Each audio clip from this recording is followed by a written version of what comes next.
ಹೇಗಾದರೂ ನಮ್ಮನ್ನು ಗೆಲ್ಲಲೇಬೇಕು ಎಂಬ ಉದ್ದೇಶದಿಂದ ಅಭೇದ್ಯವಾದಂತಹ ಚಕ್ರವ್ಯೂಹವನ್ನು ನಿರ್ಮಿಸಿದ್ದಾರಮ್ಮ. ಅಷ್ಟು ಮಾತ್ರ ಅಲ್ಲ, ಮತ್ತೆ ಈ ಚಕ್ರವ್ಯೂಹವನ್ನು ಭೇದಿಸುವುದಕ್ಕೆ ಪಾಂಡವ ಸೇನೆಯಲ್ಲಿ ಯಾರಾದ್ರೂ ವೀರರಿದ್ರೆ ಬರಲಿ ಎಂಬ ಹಾಗೆ ದೂತರ ಮುಖೇನವಾಗಿ ಬಂದ ಆಹ್ವಾನವನ್ನು ಕೊಟ್ಟು ಕಳುಹಿಸಿದ್ದಾರೆ. ಹೌದೇ? ಈ ಕಾಲದಲ್ಲಿ ನನ್ನ ದೊಡ್ಡಪ್ಪನವರು ಚಿಂತಾಕ್ರಾಂತರಾಗಿ ಚಿಂತೆಯಲ್ಲಿ ಮುಳುಗಿರುವಂತಹ ಸಂದರ್ಭ, ಅವರಿಗೆ ಧೈರ್ಯವನ್ನು ಒರೆಯುವ ಉದ್ದೇಶದಿಂದ ಮಿಂಚಿನ ಹಾಗೆ ನಾನೇ ತೆರಳಿದೆ. ಅಮ್ಮ, ಏನು? ದೊಡ್ಡಪ್ಪನಲ್ಲಿ ಧೈರ್ಯದ ಮಾತನ್ನು ಹೇಳಿ ಅವರಿಂದ ರಣವೀಳ್ಯವನ್ನು ಪಡೆದುಕೊಂಡು ಬಂದಿದ್ದೇನೆ. ಇಂದಿನ ದಿನ ಚಕ್ರವ್ಯೂಹವನ್ನು ಪೊಪ್ಪು ಹೋರಾಡುವವರು ಯಾರು ಗೊತ್ತೇ? ಯಾರು ಮಗನೇ? ಅದು ನಿನ್ನ ಮಗ ಅಭಿಮನ್ಯು. ನೇರವಾಗಿ ಹೋಗಬಹುದಿತ್ತು, ಆದರೆ ನೆನಪಾದದ್ದು ನನ್ನ ತಾಯಿ ದೇವರದ್ದು. ನನ್ನ ಬಳಿಗೆ ಬಂದು ನಿನ್ನಿಂದ ಆಶೀರ್ವಾದವನ್ನು ಪಡೆದು ರಣಕ್ಷೇತ್ರದಲ್ಲಿ ವಿಜೃಂಭಿಸುತ್ತಾ ಇದ್ದೇನೆ. ಮಗನೇ, ಯಾಕೆ ಬುದ್ಧಿ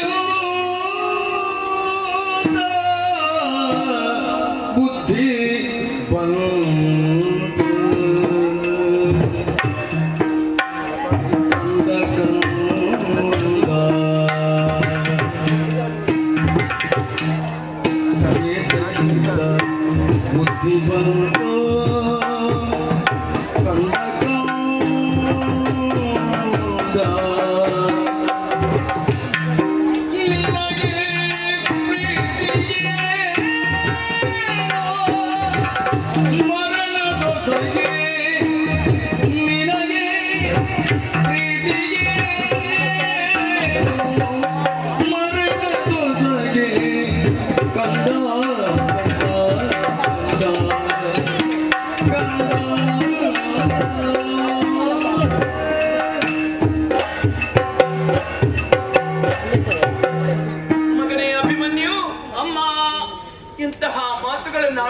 ಮಗನೇ.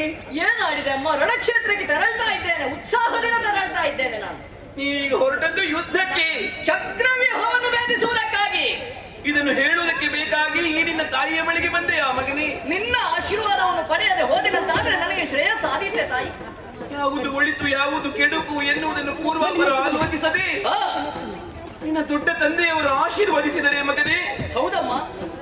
ಕಂದ, ಏನಮ್ಮ?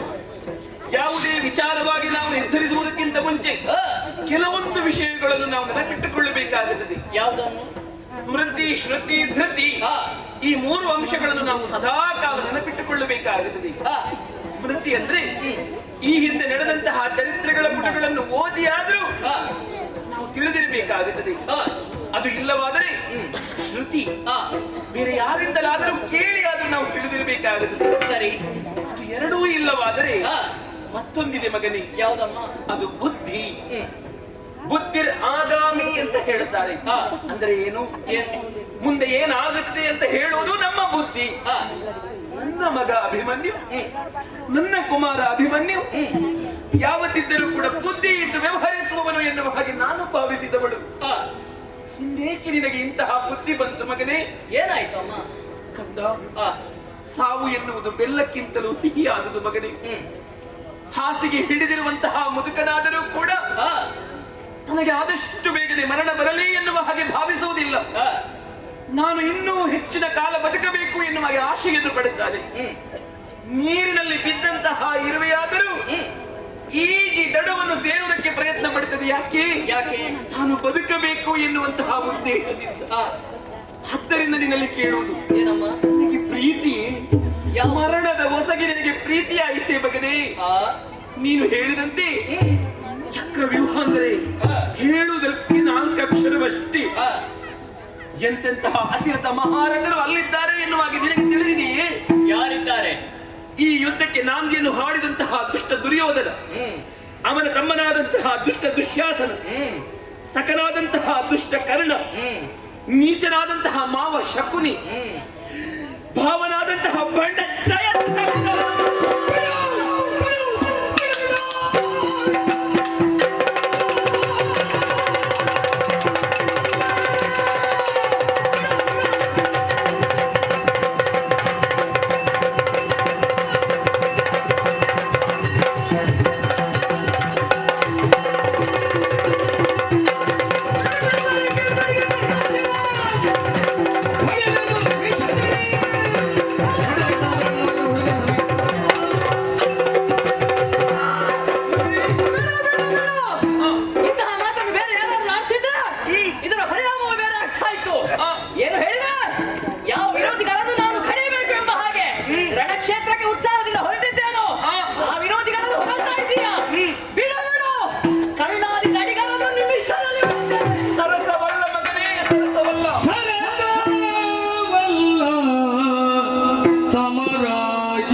ಮಗನೇ ಅಭಿಮನ್ಯು, ಅಮ್ಮ ನಿನ್ನ ಈ ವೀರೋಚಿತವಾದಂತಹ ಮಾತುಗಳು ಈ ನಿನ್ನ ತಾಯಿಗೆ ಮೆಚ್ಚುಗೆ ಆಗುತ್ತದೆ ಎನ್ನುವ ಹಾಗೆ ಭಾವಿಸಿದೆಯಾ ಮಗನೇ?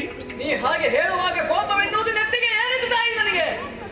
ಮುಳ್ಳಿನ ಮೇಲೆ ಬಟ್ಟೆ ಬಿದ್ದರು, ಆ, ಬಟ್ಟೆಯ ಮೇಲೆ ಮುಳ್ಳು ಬಿದ್ದರು ಹರಿಯುವುದು ಆ, ಬಟ್ಟೆಯೇ ತಾನೇ. ಹೌದು. ಬಟ್ಟೆಯೋಪಾದಿಯಲ್ಲಿ ನಾವಿದ್ದೇವೆ, ಮುಳ್ಳಿನೋಪಾದಿಯಲ್ಲಿ ಅವರಿದ್ದಾರೆ. ಆ, ಅಂದ ಮೇಲೆ ಜಯ ಎನ್ನುವುದು ನಮ್ಮ ಪಾಲಿಗೆ ಹೇಗೆ ಬರುವುದಕ್ಕೆ ಸಾಧ್ಯ ಉಂಟು ಮಗನೇ? ಆ, ಅಂದ ಏನು? ಸಮರ ಅಂತ ಹೇಳಿದ್ರೆ ಅದು ಮರಣ ಸಹಿತವಾದದ್ದು, ಸನ್ನಿಹಿತವಾದದ್ದು ಅಂತ ಹೇಳುತ್ತಾರೆ. ಸರಸವಲ್ಲ ಮಗನೇ. ರಣಕ್ಷೇತ್ರ ಅಂತ ಹೇಳಿದ್ರೆ ಆ, ಅದು ಆಟದ ಬಯಲಲ್ಲ ಮಗನೇ, ಆಟದ ಬಯಲಲ್ಲ. ಹೆಚ್ಚೇಕೆ ಈ ಚಕ್ರವ್ಯೂಹವನ್ನು ಬಲಿದವರು ಯಾರು? ದ್ರೋಣಾಚಾರ್ಯರು. ಉಭಯ ಕುಲ ಬಿಲ್ಲೋಜರಾದಂತಹ ದ್ರೋಣಾಚಾರ್ಯರು. ಆ, ಶಾಪಾದಪಿ ಶರಾದಪಿ ಎನ್ನುವಂತಹ ನೆಗಳತೆಯನ್ನು ಪಡೆದವರವರು. ಹೌದು. ಒಂದೊಮ್ಮೆಗೆ ಆ, ಅವರ ಎದುರಿನಲ್ಲಿ ವಿರೋಧಿ ಹೋಗಿ ನಿಂತರೆ ಆ, ಶರವನ್ನು ಪ್ರಯೋಗಿಸಿಯಾದರೂ ಕೊಲ್ಲುವುದಕ್ಕೆ ಸಾಮರ್ಥ್ಯವುಳ್ಳವರು. ಆ, ಅದು ಅಲ್ಲ ಅಂತಾದ್ರೆ ಶಾಪವನ್ನು ಕೊಟ್ಟಾದರೂ ಕೊಲ್ಲುವುದಕ್ಕೆ ಶಕ್ತರು ಅವರು. ಅವರೇ ಹೇಳಿದ್ದಾರಂತೆ, ಪಾರ್ಥನೊಬ್ಬನನ್ನು ಉಳಿದು ಆ, ಮಿಕ್ಕುಳಿದ ನನಗೆ ಯಾರು ಇದಿರಲ್ಲ, ಸಾಕ್ಷಾತ್ ಆ ಪರಮೇಶ್ವರ ಬಂದರೂ ಕೂಡ ಆ, ರಣಕ್ಷೇತ್ರದಲ್ಲಿ ನಾನು ಲೆಕ್ಕಿಸಲಾರೆ ಎನ್ನುವ ಹಾಗೆ ಅವರೇ ಹೇಳಿದ್ದಾರಂತೆ. ಅವರ ಬಾಯಿಯಿಂದಲೂ ಇಂತಹ ಮಾತುಗಳು ಬಂದ ಮೇಲೆ ಆ, ನಿನ್ನಿಂದ ರಣಕ್ಷೇತ್ರದಲ್ಲಿ ಚಕ್ರವ್ಯೂಹವನ್ನು ಭೇದಿಸುವುದಕ್ಕೆ ಸಾಧ್ಯವೇ? ಬಿಡೋಣ. ನಿನ್ನ ದೊಡ್ಡ ತಂದೆಯವರು ಶತಗಜ ತ್ರಾಣಿ ಎನ್ನುವಂತಹ ನೆಗಳತೆಯನ್ನು ಪಡೆದಂತಹ ಭೀಮಸೇನ ಮಹಾಶಯರು ಈ ಚಕ್ರವ್ಯೂಹವನ್ನು ಭೇದಿಸುತ್ತೇನೆ ಎನ್ನುವ ಹಾಗೆ ಮುಂದುವರಿದು ಹೋದವರು. ಹೋದಂತಹ ಅವರು ಹಿಂದೆ ಬಂದು ಹೇಳಿದ ಮಾತೇನು ಗೊತ್ತೇ? ಇಲ್ಲ, ಈ ಚಕ್ರವ್ಯೂಹವನ್ನು ಭೇದಿಸುವುದಕ್ಕೆ ನನ್ನಿಂದ ಸಾಧ್ಯವಿಲ್ಲ ಎನ್ನುವ ಹಾಗೆ ಹೇಳಿದವರು. ಆ, ಅಂತಹ ಹಿರಿಯರಿಂದಲೇ ಅಂತಹ ಮಾತು ಬಂದ ಮೇಲೆ ನಿನ್ನಿಂದ ಇದು ಸಾಧ್ಯವಿಲ್ಲ ಮಗನೇ, ಬೇಡ.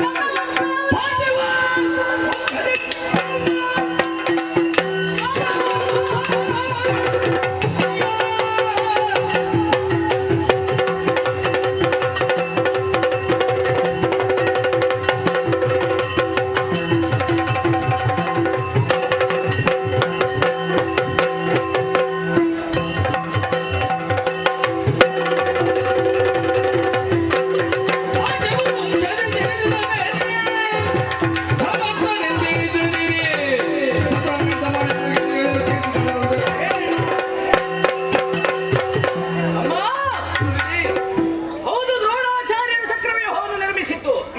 ಆದ್ರೆ ಆ ಚಕ್ರವ್ಯೂಹವನ್ನು ಭೇದಿಸುವುದಕ್ಕೆ ಹೊರಟದ್ದಾದ್ರು ಯಾರು? ಅದೇ ದ್ರೋಣಾಚಾರ್ಯರ ಶಿಷ್ಯರ ಮಗ ಅಭಿಮನ್ಯು. ಏನು ಸಾಮಾನ್ಯನೇ ನಾನು? ನನ್ನ ವಂಶ ಯಾವುದು? ಅಖಂಡವಾದಂತಹ ಆರ್ಯಾವರ್ಥದಲ್ಲಿ ಶ್ರೇಷ್ಠವಾದಂತಹ ಚಂದ್ರವಂಶದಲ್ಲಿ ನನ್ನ ಜನನ. ಇಲ್ಲಿ ನಮ್ಮ ಹಿರಿಯರು ಆಳಿ ಬಾಳಿ ಗಳಿಸಿ ಉಳಿಸಿದಂತಹ ಕೀರ್ತಿಯನ್ನು ಮಗುಟಕ್ಕೆ ಮತ್ತೊಂದು ಗರಿಯನ್ನು ಓಡಿಸುವುದಕ್ಕೆ ನಿನ್ನ ಮಗನಿಗೆ ಒಂದು ಅವಕಾಶ ದೊರಕಿದೆ ತಾಯಿ. ಇದನ್ನೇನಾದ್ರೂ ಇದ್ದೇ ದಿನ ನಾನು ಕಳ್ಕೊಂಡೆ ಅಂತಾದ್ರೆ ಪುನರಪಿ ಇಷ್ಟು ಒಳ್ಳೆ ಅವಕಾಶ ನನಗೆ ಲಭಿಸುವುದಕ್ಕಿಲ್ಲ. ಅಮ್ಮ, ನನ್ನ ಕುರಿತಾಗಿ ಚಿಂತೆ ಬೇಡ. ನೀತಿ ಎಲ್ಲ ಮಗನೇ, ನೀತಿ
ಬಾರಿ ಬಾರಿಗೂ ನಾ ಹೇಳಿದರೆ ನನ್ನ ಮಾತುಗಳನ್ನು ನೀನು ಕೇಳುತ್ತಾ ಇಲ್ಲ.